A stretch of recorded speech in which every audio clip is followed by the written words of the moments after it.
Well, good morning. I want to welcome everybody to the Hope Network Consult on Tech and Technology for Online Worship Service Streaming, this brand new world that we're all a part of. Yay, we love it. It's the best. Yeah, it is. It's an opportunity to reach a whole bunch of new people with the gospel of Jesus Christ, which is amazing, but it also brings its own set of challenges and new circumstances and new things to try and to use. And so we here at the Hope Network are trying our best to equip and encourage you guys with the knowledge that you need, with the skill set you need to just provide the very best worship streaming opportunities for your congregation and really for people way beyond your congregation. I'm sure all of us on Easter had people that we didn't know watching our services, and so what an amazing opportunity that was. So just in case you don't know, the Hope Network exists to unleash hope in local churches. It's born out of Bay Hope Church. I get to be the director. I love it. It's a lot of fun. And so we're going to do these Zoom consults every single week and try to bring someone on either from Bay Hope or really from somewhere else, someone who's a kind of a content area expert in a particular field, to give the knowledge and tools and relationships that we all need to succeed.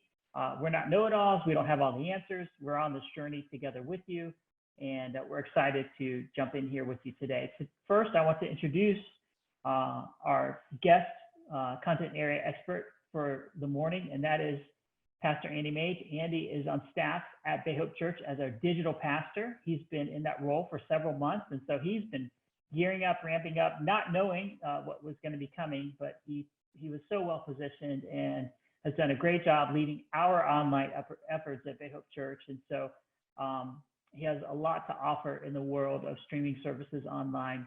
And so we're excited that he is here. So I'm going to turn it over to him, Andy, and let you just share what you want to share. I have a couple of questions. I know Carrie has a question that she put in the Facebook comments that we'll definitely get to.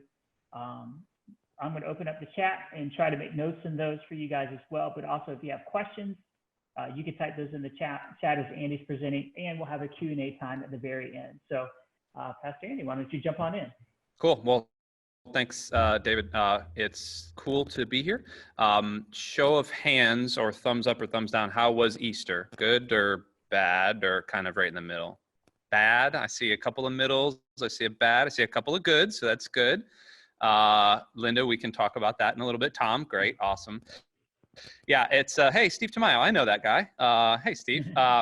You want to talk about offering some things into the virtual realm? He and I have been not button heads, collecting heads and putting them together about a lot of this stuff. It's been great. Yeah, so I wanted to just talk real briefly about some of the best practices for online church service streaming. In particular, for just your services. This is not going to be for meetings. Meetings is an entirely different ballgame. This is not going to be for really any other content other than the things that you would normally be putting out on a weekend. And I'm going to start kind of at the very beginning. If you do have questions, perfectly fine. Let me know them or put them in the chat. Particularly, that's going to help me a whole lot. If I see them in the chat, I can answer them along the way. And just like Mr. David Wiles just put right there, let me refer to my little notepad here first. The biggest thing, and this is me, let me give you a quick background of me. I was a worship pastor for 12 years, well, 10 of them full-time, but 12 years before all of this. I was living in New Jersey and then Atlanta and then back to my home area of the Tampa area. And one of the biggest things that we as a church need to understand right now, it's not so much video quality, it's audio quality. We need to make sure our audio is the best it can possibly be. So even if that involves buying a $30 lavalier microphone from Amazon, they're still shipping for whatever reason. My wife has a birthday next week. I can't get some Apple Watch bands for her, but I can most definitely get a lavalier delivered in. So I guess that's a good thing. We need to worry about our audio. One of the biggest turnoffs immediately when you log into something or watch something is if the audio is dropping or if it's way overdriven or you can't hear it. Audio quality trumps video quality 1,000% of the time. we as a culture and we as a society in this kind of COVID-19 coronavirus thing have gotten used to this type of video right now. Zoom video, FaceTime. I mean, Apple, Steve Jobs and Apple, that whole Apple corporation, 7 or 8 years ago when FaceTime started rolling out, really conditioned us to be able to connect virtually through a little thing at the top of our monitors or at the top of our phones. So get the best audio possible, and we can kind of go through some tips there. That's going to be very situationally dependent. Like I said, if a lavalier is going to do it for you, awesome. If you need to set up, you notice I have one of these microphones here. This thing cost me $45 with the entire kit and the arm that kind of ratchets onto something. It's literally a USB mic. There is nothing fancy about it. All the fancy microphones we have are for our musicians and all that, and I would never deign to touch them. But this right here is going to serve an incredible purpose for you. A lavalier that you can put under here is going to serve a shotgun mic for $50 that you can plug into whatever you're streaming from, whatever console you're using is going to be, I mean, you're going to notice an incredible jump in quality. Any particular places you'd recommend? Thanks, Steve. Yes, B&H Photo is great. They're still shipping today, which except on the Sabbath for them, which is, it's a Jewish company. So Saturdays, they're not shipping. Every other day they're shipping, so that's great. B&H is great. Lavalier is Lavalier. There you go. Thanks, David. B&H is great. Amazon, honestly, if we're just trying to get by and up the quality from what we have, so if you're just using a phone or an iPad or a computer right now, Amazon's going to be great. They have them for 20 to 30 bucks. They come with the little watch batteries. Boom, plug and play. A lot of them are built for mobile devices as well. So those are the two I recommend. You can go to Newegg and you can go to all those other things, but those two are reliably shipping right now. In fact, we've used them within the last week. So audio will trump video. That being said, you need to also have a decent quality video. So the best way to get good quality video is to make sure that your, whatever camera you're using, so even if it is a phone or an iPad or something like that, is held up at least at eye level or just above eye level. And the reason I say that is because you'll notice I have conveniently placed my laptop right now below me. And just to illustrate this purpose, I can move up like this. Now it looks like I'm towering over you and it looks like I have dominance and authority over you, when in fact, I'm just a 36-year-old bald guy in a studio. I don't have any dominance or anything like that. You wanna make sure that you have as much eye level contact as possible. And if you guys were on the call last week with Pastor Matthew, the biggest thing that he told us was to make love to the camera. Make love to that camera. Make sure that you have eye contact on that camera at all times or as much as possible. There is no live audience. And everybody knows that there is no live audience right now. If you want to come across as knowing where somebody's at, really truly connecting with a heart somewhere, you want to be looking directly into the windows of their soul. And that's only through that little dot or whatever camera you have. Now in our studio, we're using a couple of camera setups for our services.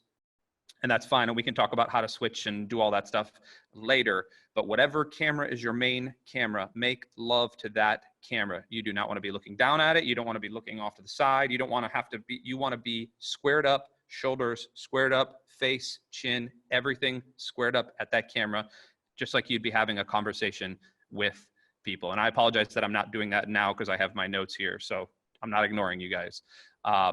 There's a couple of levels to streaming, if you want to call it that. I'm a video gamer, and so I'm a big fan of leveling up. Level one is just using your phone or an iPad or something with a built-in camera. Raise your hand if you've got a phone in your pocket or on your desk right now. Everybody's got a phone or an iPad or a tablet or a MacBook or something, or a laptop. That's level one, just using basic streaming services through, and we can talk about the rest of the streaming services later, but using a free app. That's level one. Level two would be using something like Zoom or StreamYard, or even purchasing a Mevo camera. Mevo is going to be a little tough to come by right now, but this is for later on. Using a service that can aggregate cameras together. And after these levels, we're going to go through StreamYard. I'm going to show you exactly what I'm talking about. That allows you to do a multi-camera setup, and really through Zoom or through Mevo, it allows you to bring people on with you. It allows you to share screens. It allows you to bring scripture and videos and things into, hey, nice mug, Steve.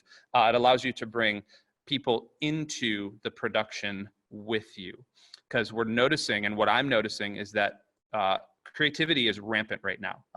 One of the best things that happened, well, two best things. Number one, Jimmy Fallon is one of the best things that's happened to the internet. It really is. I mean, it's free. It's incredibly uplifting.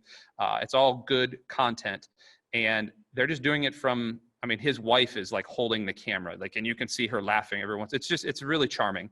The second most charming thing is John Krasinski's Some Good News. I love that dude. I'm a big Office nerd, and so that guy just has a special place in my heart. But the fact that he and his wife and his kids decided that that they wanted to bring good news is incredible. One license, streaming gratis. StreamYard is the next level. Yes, it is, Kathleen, and we'll talk about that in a couple of minutes too. How to use StreamYard and all that other stuff. It's great. So all that being said, those allow you to bring people into the shot or scriptures or whatever. Level 3 would be computer-based software transcoders. And what I mean by that is using a laptop or some sort of hardware device that is going to aggregate camera feeds for you. Now, for levels 3 and 4, there is a decent cost associated with them. So if you're not in the position to be spending money, it's all good right now. Like you're not trying to reinvent the wheel. You are not becoming the next CBN. You are not, or CBS or ABC or whatever. That's not our priority right now. Our priority is to make sure that you are reaching your congregation. So computer-based software transcoders, I'm thinking of Boxcast. I'm thinking of something like Mimo Live. I'm thinking of something like Stream Monkey, which is who we use. They're amazing. Things that will pull in a video feed and then allow you to shoot out multiple video feeds to multiple places at the same time. A lot of those services also aggregate your chat. And we're going to talk about chat and why that's important in a little bit. But a lot of them, StreamYard does it too. They'll pull in chats from different sources and allow you to respond in kind, either through text or through video. It's great. And level 4 is just your full-on HD production. You've got, like, we have our switcher in the back and we have our other computer for presentation. We've got 3 different monitors over there going to 3 different places. I mean, that's full HD. That's upwards of $10,000. So nobody wants to spend $10,000 right now. Trust me, I completely understand that. I'm going to pause real quick. Any questions on anything above what I've just talked about or anything that David has been putting in the chat? Great. We're going to continue to move because I've had a lot of coffee. I'm going to start sharing my screen. I want to show you StreamYard. Let me pull over to this. Let me get the chat out of here. We'll put that there. And David, I'm going to take control here. Google Chrome. Hey, everybody can see that? Give me a thumbs up. Holla. Cool. So this is StreamYard. This is what happens once you have a thing, an account. It's super cheap. I think it's $20, maybe $24.99 a month or something like that. I really, really like StreamYard. I really like what it does. It's very lightweight. It runs in a Google Chrome tab, so you don't have to install anything. You don't have to worry about anything. And it literally will, I'll show you in a second, it literally will run off of your webcam or somebody's phone and all those other things. We've got some past broadcasts. I've used it a number of times. One of the coolest things about StreamYard is that it's one of the easiest ways to broadcast to multiple different places. So for example, we have our Facebook page set up. We have my online campus group that I had created set up, and this is what we were using before we kind of had the COVID thing.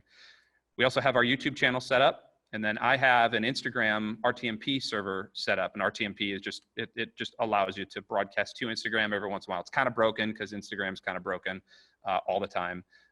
But this allows me to add destinations. So if I pull this up, you can see I can go to Periscope, or I can go to LinkedIn, or I can go to a Facebook profile. I can go to Twitch. I can go to custom RTMP or whatever I want to do.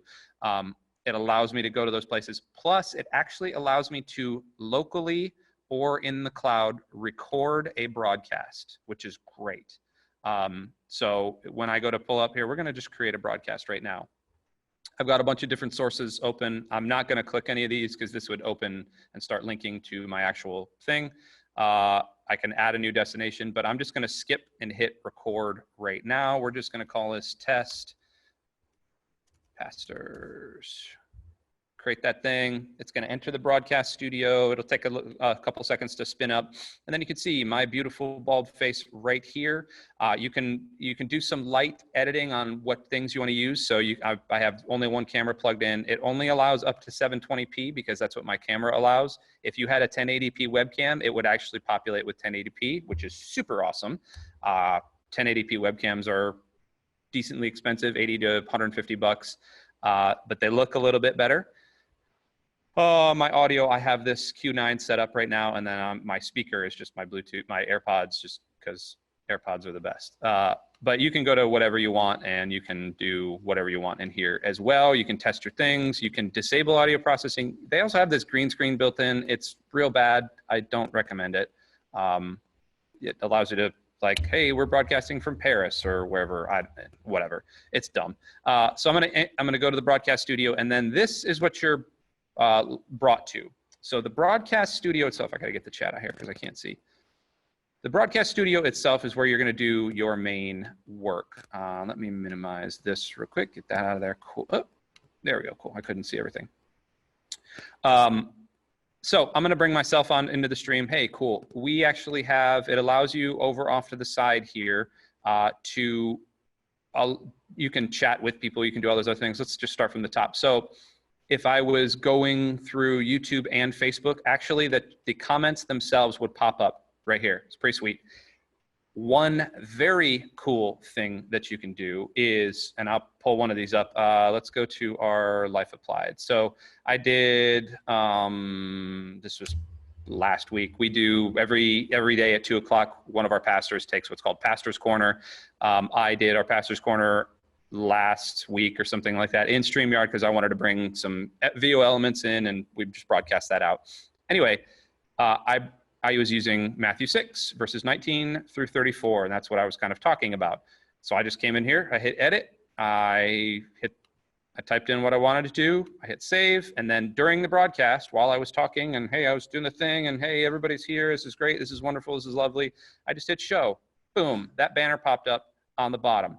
You can do the same thing with Facebook comments. You can do the same thing with YouTube comments. You can bring them up on screen immediately. It's fantastic. And so if something was here, let's say it was Jimmy Lipper, and he was saying, hey, good morning, we love church, Jesus is the best. I would click that, and that would actually pop up right here with a little image of him or whatever Facebook or YouTube avatar he was using.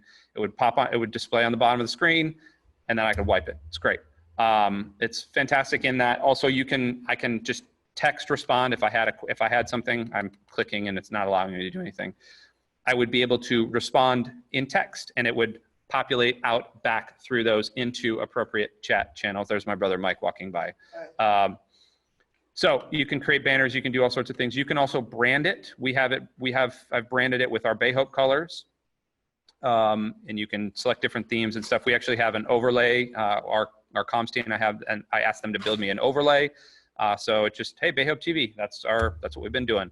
And I've got a couple different colors, just depending on who's there. You can upload backgrounds. It's very powerful. It's very lightweight. I highly recommend it. Another cool thing is that, let's see if I can actually do this. This is going to be interesting. Hold on one second. I don't know if I can actually do 2 screen shares. You'll see these buttons down here. You can make if you have 2 or 3 people, you can have up to 6 people on camera at one time, which is pretty cool, or up to 6 people in a broadcast. And then you can actually share screens, and I don't know if I can share. Oh, hold on, let's see. I can share. I'm going to share this Chrome tab. Boom. Hold on, David. I just saw your text and I can't read it. Question on the chat. Yeah, give me 1 second. I'll get to that. Now, if I go back to here, you can see that I actually have that Bible tab shared right here. I can make it larger. I can make it full screen. I can pull it back. I can do a whole lot of things with it. Super lightweight, super easy to use. I'm going to stop sharing because it's taking up a lot of resources on my computer. Yeah, so that is StreamYard. Let me pull up the chat real quick. Does StreamYard have chat moderation features? No, it does not, unfortunately. So what I normally have happening is I will have a Facebook tab open up here or whatever, or a YouTube tab. And if I see something that is getting a little squirrely, I can just pop over in the tab. You have to get a little bit adept at talking to the camera while also doing work with your hands that people can't see, meaning moderation or whatever like that. We haven't had that. Well, that's not true. We have had that. You've hit the big time when you have trolls popping into your chat. So anyway, questions on StreamYard while I pull this thing back up. Can you touch on how you would incorporate a remote person? Yes, absolutely. So down at the bottom here, I got to move some windows around. Thank you. There's a little invite button. All you got to do is click that, and it's basically like Zoom at that point. You can either email them or just have it open up in a Gmail tab. And then all they have to do is click that link. There's no installation of you don't have to install some huge app or anything like that. And that then allows them to come on screen. Actually, no, I don't want to do it right now. I was gonna say I could pull some of you guys on screen, but that might get a little weird and funky on transmission stuff. Anyway, and then they will actually pop up in the bottom right here. So just like I had been removed from stream before, all you have to do is click that face and bring them on. It's real cool. And then you can play around with sizing. For reference, if you guys, when you get off of this, you can head over to our YouTube channel, and I'll post that in the comments right now. Bay Hope, there we go. Hey Hope Church. You can head over from last Friday. I've been doing a series with one of our other pastors, Pastor Julie. We've been doing a series called Homeschool Chat, and we actually brought 4 people on screen, and I was on the fly resizing and pulling in comments and all that stuff. So you can actually see this in person. Now that you know the back end, you can see you know how the sausage is made. So you can just kind of watch as we resize windows, as some things appeared, and it's real cool. I just saw another comment pop in here. Hold on. Invite applies to live and pre-record. Yes, it does. So one of the things that I would recommend, where I was actually going with that, Carrie, thank you. Good mind. Was if you wanted to do something creative for your Sunday morning services, you can pre-record the snot out of this. So you can just bring on and do the thing and say, hey, we're gonna record right now.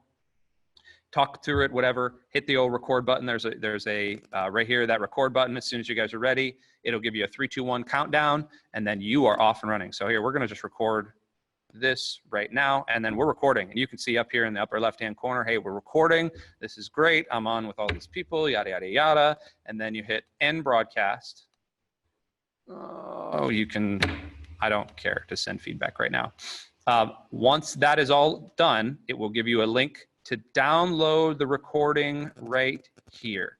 So when you download the recording, if you have another service that you're using or another system that you're using, if you want to upload that video to Facebook and premiere it, if you want to upload that video to YouTube and premiere it, you can do whatever you want with that video file. It's fantastic. So that's just a very lightweight, very easy, and relatively cheap way to really up your production game. Questions on StreamYard?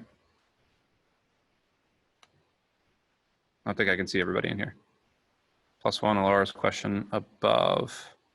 Is there any way to monitor who is watching and or have them register for the event?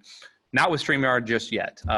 So what I've done in the past is I would create a Facebook event. Thank you for Steve for pointing that out. I would create a Facebook event and just end up posting the video into the Facebook event or posting it into the group, having them pre-register for the Facebook event itself, just so I knew who was coming and I knew numbers and all that. StreamYard hasn't really, they're still a relatively new company.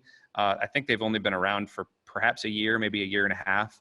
But they're getting slammed right now, obviously, because of all of the coronavirus stuff. So they're adding new things every single week. They just now added not that this is really useful just yet, but they added go away. Where am I at? Here we go. scroll across the bottom. They added a ticker function so that this is if you had a thing that you wanted to keep going. They literally just added this a couple weeks ago. So it's kind of cool. I don't think I'd ever use it, but you might find some use for it. It's good to know it's there. Let me stop it because it drives me nuts. Go away. Thank you. Nope. Go away. Dude, there we go. Cool. Any other questions? Great. Let's stop sharing so we don't see this weird inception thing happening. Cool. And let me put my notes back up. Notes are here. Cool. So along the lines of making a recording and doing all that with your services, I highly recommend, and everybody has said this, and we don't need to get into charismatic worship versus very predefined, very regimented worship services. But when you're doing something recorded, or when you're doing something live, I highly recommend you plan out your service prior, even if it's just writing it in a spreadsheet. Time it out as much as you can, and make sure that you rehearse it. Even if you're just doing a sermon in your library for something, make sure you record it or rehearse it prior. I have seen a number of churches that have just hit the old live button on Facebook or YouTube and said, oh, I've done this for 100 years. Like, I can figure this out. And then 3, 2, 1, go happens, and you watch them just freeze. Because there's something different about talking to a camera when there's nobody else in the room. You have to create double, sometimes triple the energy. You have to be very open with your expressions, and you have to do a lot of this and a lot of this, and you have to be very expressive because there's nobody there, and you have to try to communicate something through whatever you're doing. And you're not going to know that until you record it and kind of game film it or rehearse it or whatever. One of the things I learned, back when I was in Atlanta, one of my bass players actually, but a very good friend of mine, was the the VP of broadcast engineering for the Weather Channel. And I used to go down to the Weather Channel all the time, just hang out on set and just hang out in the production studios. It's great. It's awesome. But I got to talk to a number of the anchors, and one of the overriding thing that a lot of the anchors said when you're talking to literally an empty room with a robot camera that's walking or just driving around was that at any point when they paused any of the video, they wanted it to look like they wanted to look like clowns. And I said, what do you mean by clowns, to one of the actors, one of the anchors? And she said, well, I want my facial expression to be so large or so down. I want my movements to be so large or so down that I look ridiculous when we pause it. But if you notice, those anchors look absolutely natural when they're talking to you on a camera. And that's because the glass eyeball that you're looking into doesn't translate certain little body gestures. So you can't really notice that my shoulders are slumped or up or down. You can't really notice what my cheekbones are doing when the light is hitting them so large. So you have to be overemphasizing everything. You're not going to know that until you rehearse your service or if you've planned it out. So I'm not saying you need to do like hit by hit by hit, like, okay, I'm going to grab my Bible and I'm going to put it in the camera. You don't have to do all that. Just make sure that you are overemphasizing things throughout your rehearsal. It does help to record it and then send it to somebody and say, hey, look at this. Did I convey my point? Did I do this? Did I do that? That helps a ton. Another thing about, and this is going into rehearsal and all that other stuff, if you haven't figured out the music thing right now, don't bother. Unless it's very easy for you. What we're finding is that a lot of churches right now are getting struck with CCLI and CVLI strikes. We on our own YouTube channel, we get hit a bunch of times with copyright claims. And hi, Will. Cool. Man, this is fantastic. We get hit with copyright claims all the time, and it's fine for us because we're not monetizing. But if you're putting that on Facebook and you're getting hit, Facebook gives you 2, sometimes 3 strikes, and then they just take everything down. So unless you're singing music that's from like before 1920 or 1930, when public domain starts letting its kind of greasy claws off of everything, don't bother with trying to figure out the music just yet. Now, in a couple of weeks, if this continues to drag on, then you can try to roll the music in. Yes, they are absolutely causing confusion. Thanks for clearing up my words, David. it's very interesting how the church is innovating right now. And so in a couple of weeks, you might have a brainwave and you might go, oh, I can do this and I can make, that's fine. But don't waste a whole lot of brain, even if you have a streaming license. Yes, Steve. The problem right now is that, and YouTube has talked about this in a number of videos, they're using robots because they don't have in-person moderation like they used to. It used to be the robot would flag something and then it would go for actual person-to-person moderation, and then that person would compare it and run it through whatever. But they don't have those people right now because those people are getting pulled into, hey, let's make sure the servers aren't on fire all the time. So consequently, the robots are just striking everything, and that's just where everything's laying. So I don't trust myself sending an email to a robot and saying, hey, here's my CVLI license number, match it up. So we've just, for our own live broadcasts, we take the copyright strike and then just make sure we're not monetizing on YouTube. That's easy. On Facebook, it is definitely not easy. So we have to be very particular about when we cut in and when we cut out of our music. We still broadcast our music on Facebook, and that's fine. But if we're doing a special video or something that has non-royalty-free music, we have to drop audio immediately. And then we have to pull audio back up so it doesn't sound like Matthew was, herky-jerky or whatever. So all that to say, music is a big conundrum right now. Don't worry about it. Your church, your people, your congregation, you can create videos, you can create other easy ways for them to engage with worship. Any other music questions? Yes, while we're on this. You can create easy ways for them to engage. Spotify playlists, great. Having somebody just set a phone up and record and just say, hey, sing along with me, great. You don't need to worry about the pre-produced stuff at that point. It's just gonna get a little muddy. Any other music questions before we move on? Awesome. My next big tip, if you don't have a proper setup, shorten your services. Shorten them. Nobody wants to listen to an hour-long service right now.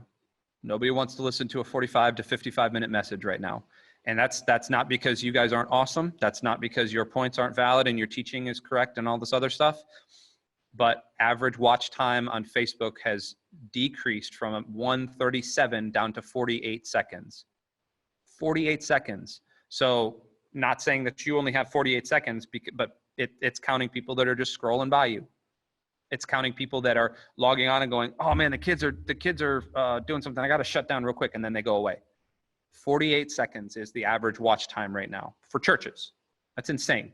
So shorten your services. You might get 17 good minutes. You might only get 15 good minutes out of somebody before life happens, before home happens, before all those other stuff happens. The coolest thing about being in a church room with everybody, and I say cool in scare quotes, is that there's a bit of peer pressure to not get up and walk away from a service. So if you're bored with something, there's a little bit of peer pressure. There's no peer pressure when you're just watching it on your phone or watching it on your TV app.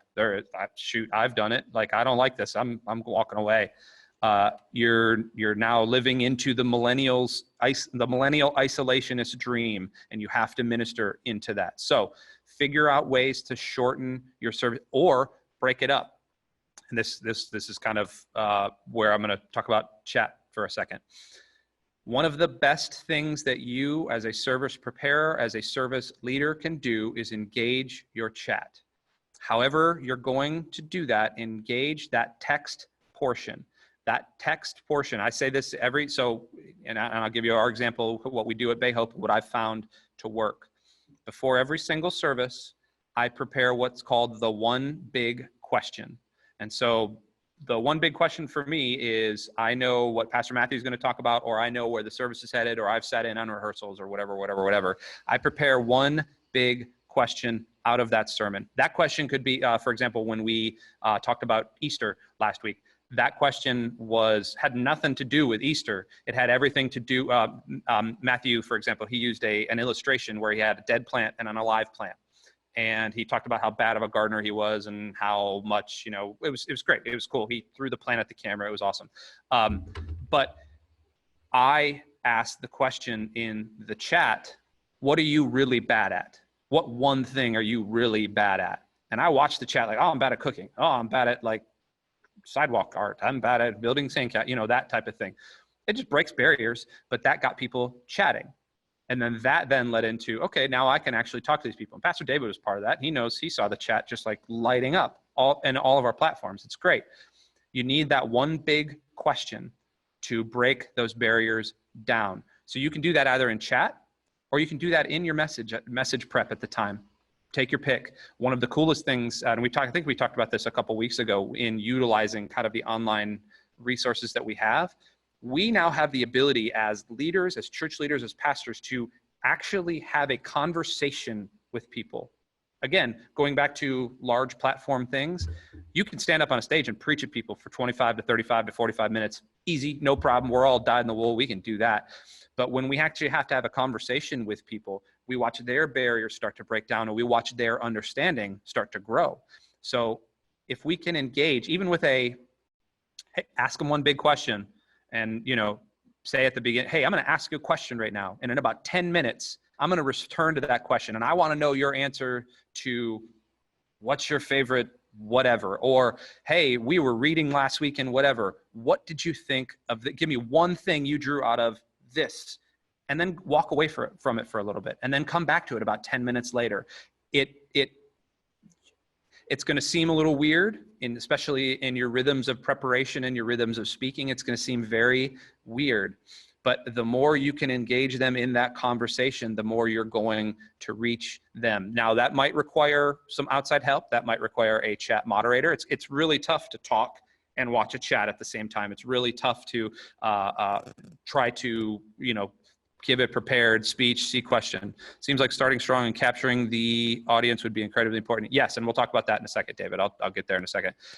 You didn't see my notes.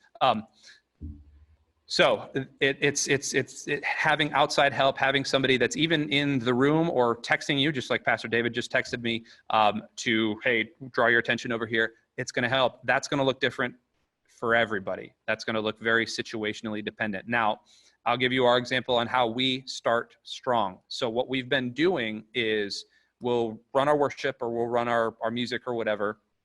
We will then transition to this lovely face on camera, and we have, we'll frame me up or whatever. And then while the band is transitioning, while Pastor Matthew's coming up on the platform or whatever, it's just me, and I'm engaging the congregation, and I'm talking about giving, and I'm talking, I have the prior knowledge of, hey, I was just sitting at my computer 15 minutes ago, and I saw that Timmy and Tammy and Susie and Johnny and everybody was online, and so I can say hello to them.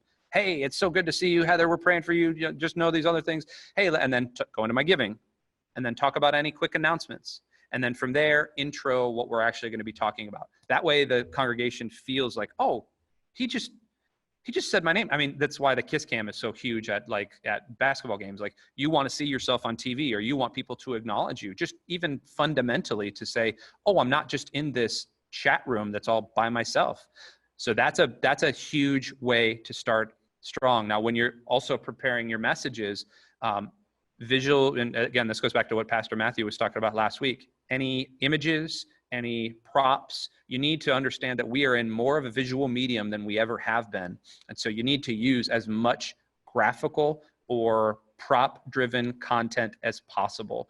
Because staring at me, I know we've been in this 40 minutes and you guys are getting tired of me. Staring at me for 40 minutes, imagine doing that for Sundays on end. We need to vary it up. So make sure that you have some sort of huge, more than you ever would, bombastic opening. It's going to seem a little theatrical, and it is. That is. I mean, that's what we're living into. The last little thing that I want to say that I've been living in, that we've been telling our teams, it's okay to not be professional, but we need to be exceptional.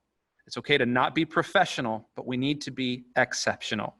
So taking all of these points, making sure we plan everything, making sure everything is at least written. You don't need to script every single point. You don't need to script every single hit, but make sure that you're doing everything exceptional. Just because we're at home or recording from somewhere, from parts unknown, doesn't mean that we can't bring our very best. And however your very best is going to be, that's obviously going to involve a lot of prayer, a lot of preparation, a lot of scripting and writing and all those other things. Make sure you are bringing your absolute best. Your congregation is going to understand, and everybody's in the same boat. Like, nobody's This is not taking anybody by surprise now. We've been in this for 5, almost 6 weeks. God help us all. But everybody understands this. They're going to understand when you are not prepared and when you are just trying to bring your B game, because we've all gotten up there and just tried to swing for the fences and totally missed. That's fine. But we've also all gotten up there and just tried to take the base and try to take the walk. They're going to understand that, and they're going to immediately turn you off. They're going to be one of that 47 seconds. So that's what I got for you. Any questions while we still have a little bit of time?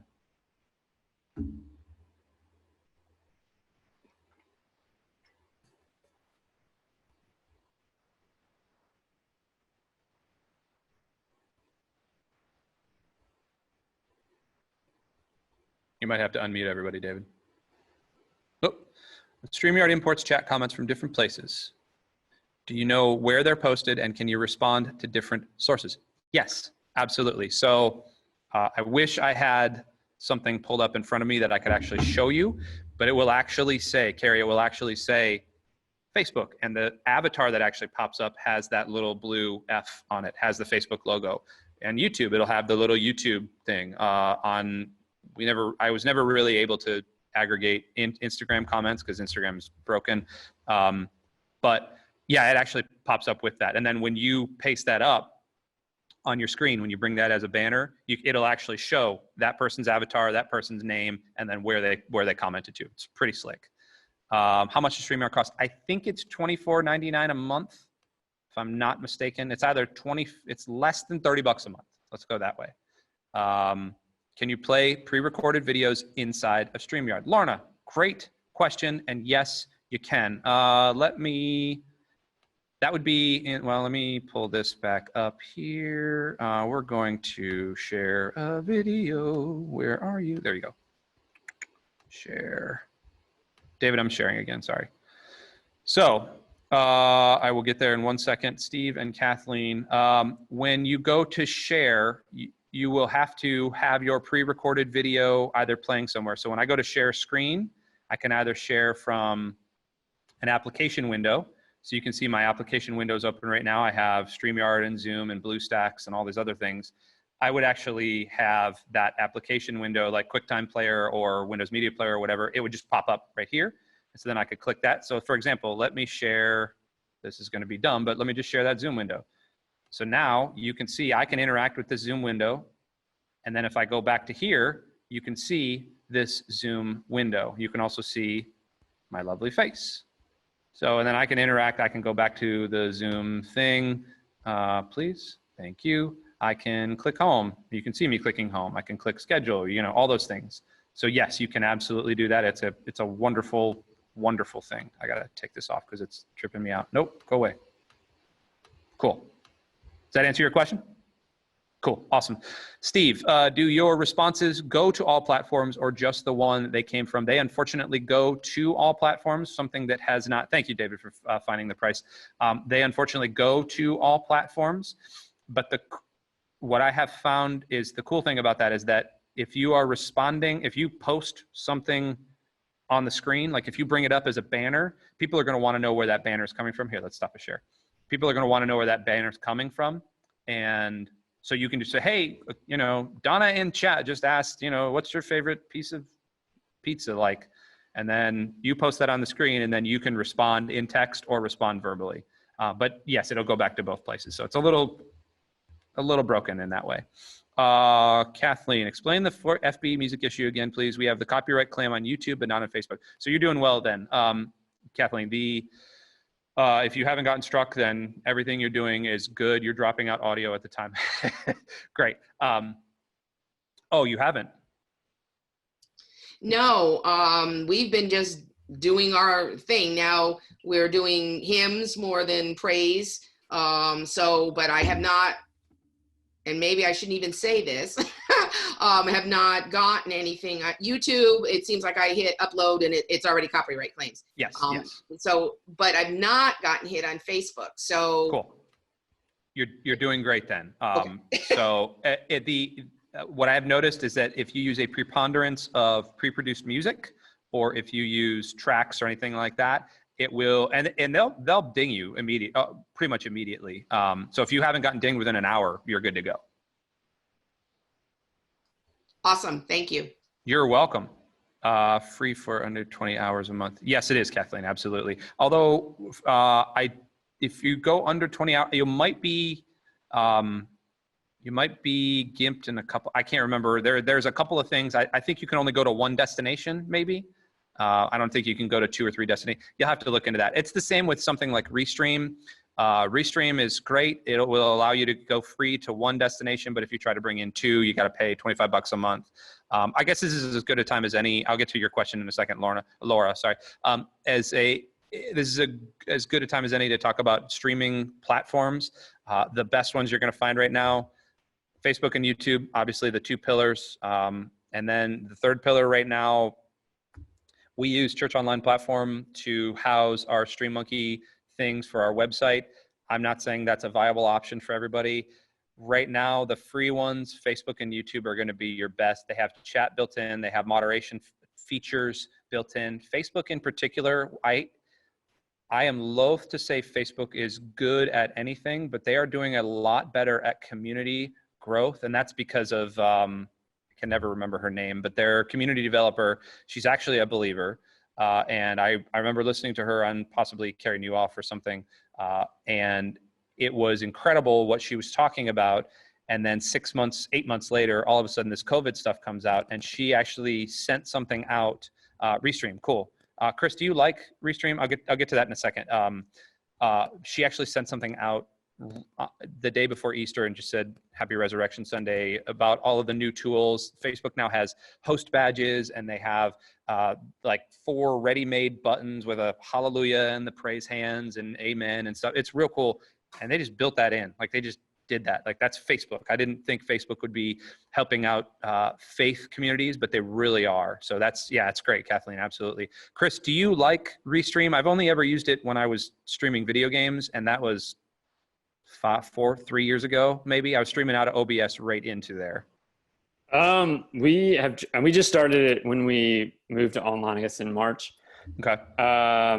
But it's been super easy. I'll be honest. The one thing I love about it is you just get that report as soon as you end with the metrics, as opposed to I hated having to go in and trying to figure out how many people watched. And so just getting that one number from all the platforms, for me automatically is like a lifesaver.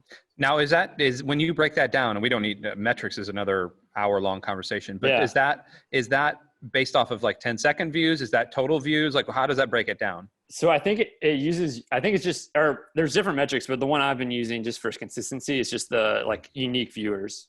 Okay. That's cool. I like that. Yeah. So that's been super easy as opposed to having to go into YouTube and go back to Facebook and try to figure out and make some number up. Yeah. So it tells me, and this is the ones that the thing that's most interesting about that metric is what the peak time is for people watching. Because it's honestly about 20 minutes after you start your live, or at least for us, it's been. Interesting. Okay, I'll have to look into that. In terms of metrics, I actually have something I could share with you guys if I still have it. Where art thou? Where art thou? Hey, metrics, where art thou? Maybe I don't have it anymore. So I had a fun, maybe it's not here anymore. I had a fun, oh no, it's okay. David, do you mind if I share this real quick? Cool. Share screen. Let's go over here. Nope, don't do that. Restream is great for metrics. Yes, let me pull this up. So this is actually created by a friend of mine. His name's Tyler Sansom. He's a great guy. He and I had been, well, we've all been, all the weird online pastors have been talking about this. You can hopefully see this. So and it looks a little fun because it's like a video game. This is how we break down our metrics. We've actually upped our multiplier to 1.8. It used to be 1.67, but I like to count things in terms of quality views and full views. Engagement numbers are pretty easy to gauge, but he said it's probably closer to 2 to 3 now. I would agree. I like to be more conservative because I'm a pessimist and he's an optimist, and so that's fine. But basically, here's how you figure out your quality views. On Facebook, you take your percent of your views at 15 minutes. So right now it's only 10 minutes. They lowered it. Times your 1 minute views, and that's your quality views. So that's going to be a very low number. YouTube, you can do 15 minutes or however you want. YouTube, this is just strictly for Facebook. Your full views, this is the one I wanted to bring your attention, however. It's total minutes viewed divided by service length. So Facebook will give you a total minutes viewed, and I like to do just for live. I don't worry about video on demand stuff. So total minutes viewed divided by service length. So if you had 400 minutes viewed and you had a 40-minute service, obviously that's 10 people. Great. But so that's how I look at it. I can send that around if you want. It's super simple and it doesn't matter. We actually upped our multiplier to 1.8 in the past, well, ever since COVID, ever since we shut down 5 weeks ago here physically.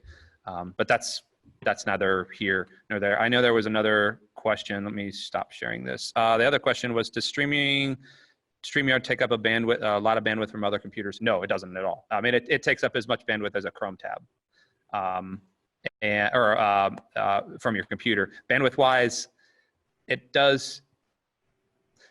takes up.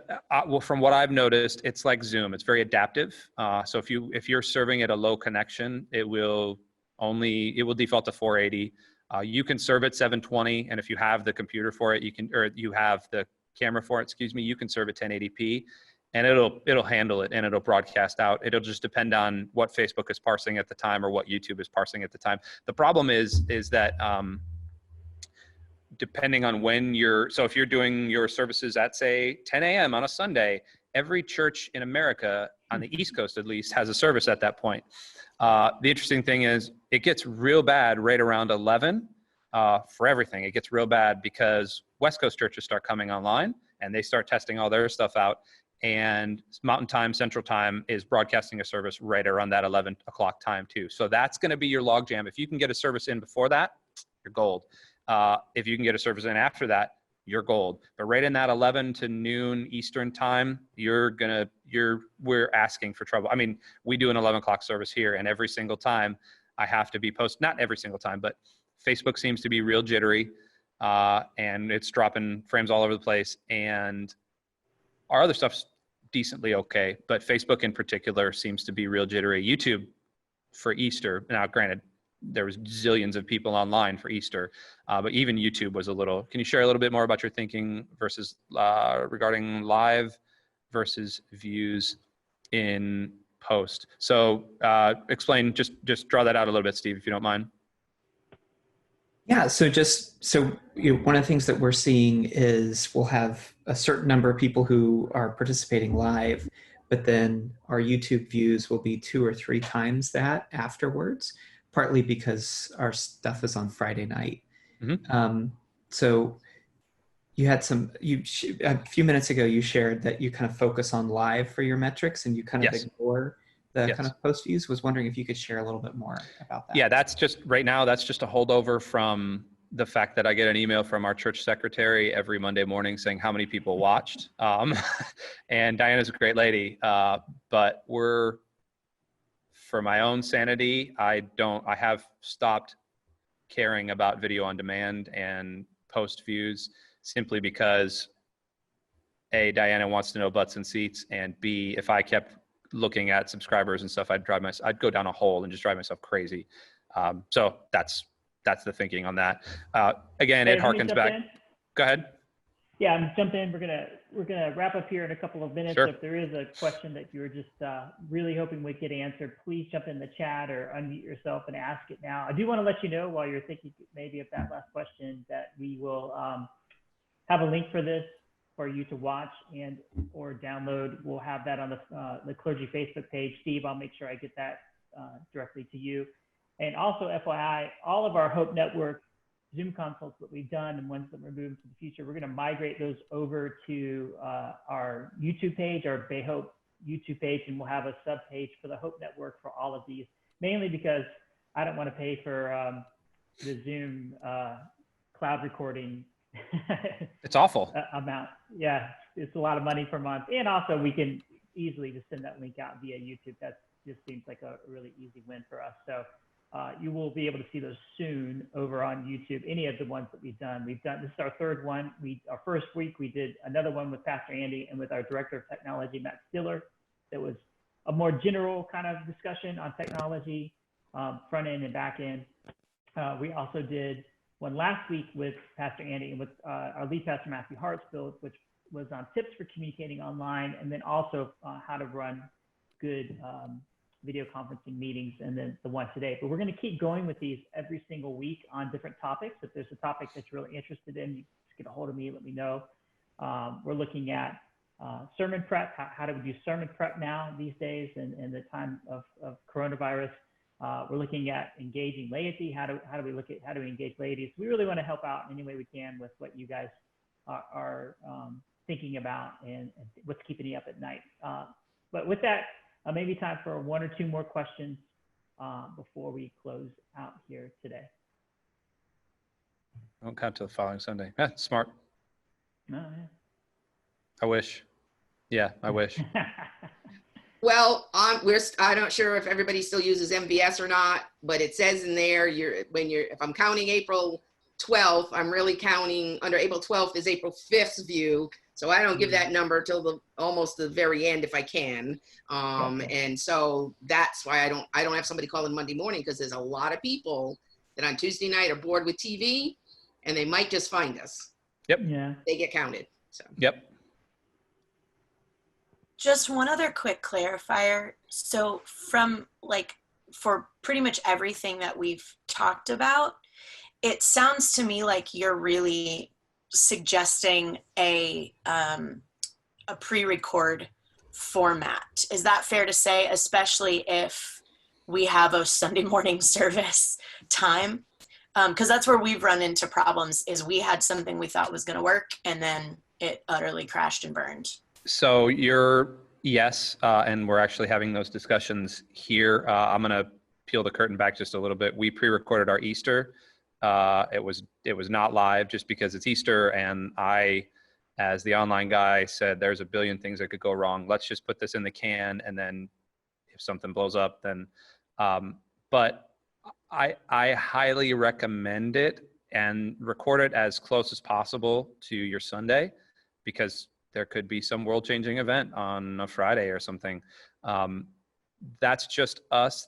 There's something cool that happens when you go live and you're face-to-face talking to people. It's very cool. But just for ease of peace of mind, for right now, SNL was pre-recorded this. Yeah. I mean, Fallon is technically pre-recorded.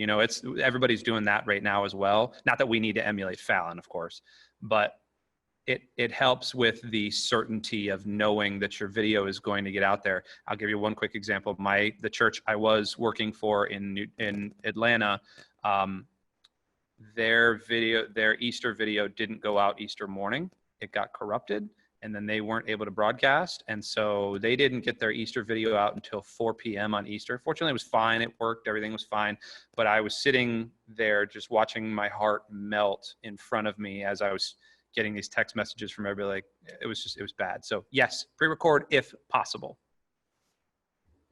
And sorry, quick follow-up on that. So video editing, not really necessary. In that case, you can pretty much just stream it. I mean, live record. Okay. Yeah, and you can use the Premiere function on Facebook and YouTube are going to be your best friend there, because it'll open up a chat for you, which is very cool. Hello, Kitty. It's very cool. It allows you to interact with your chat at the same time. Just make sure that if you do want to still go into the guise of, hey, this is live, don't have you on there. Thanks, Sandy. I think we'll probably wrap there. If there's other questions, again, you can reach me through the Facebook page. You can send me a message or anything like that. Also, what I'll do is I will I'll create notes from all the comments. That's why I take tons of notes in the comments. That's for you guys. I don't really like to type that much, but I hope that's helpful for you. I will turn that into a document and clean it up, take all the times and all that kind of stuff out of it into something that's presentable. So if you'd like a copy of the chat notes in a cleaned up document, just put your email. You can, again, message me or just put it right here in the chat, and I will. I'll make sure you get a copy of that, and I'll send the video link with the notes as well, probably later this afternoon or maybe tomorrow morning. Hey, I want to give a big shout out and thank you to Pastor Andy for your expertise and for your time. Thank you for your wisdom. You've been a great resource to all of us, and just thank you so much for what you're doing, not only for our church and helping us connect to our community, but the way that you're sourcing and helping other churches, just been amazing. So thank you so much. And if you missed your golden dome, we share. He's in the office right next to me, but I haven't seen him in person now in a few weeks. So yeah, miss you, man. We've been socially distanced so far. Yeah, so far. Yeah. But I appreciate you guys. Hope this is helpful. We love you. You're doing an awesome job. This is exciting. I mean, it's scary and it's a new thing, but it's also a new opportunity. We're seeing, we watch the news. We're old school.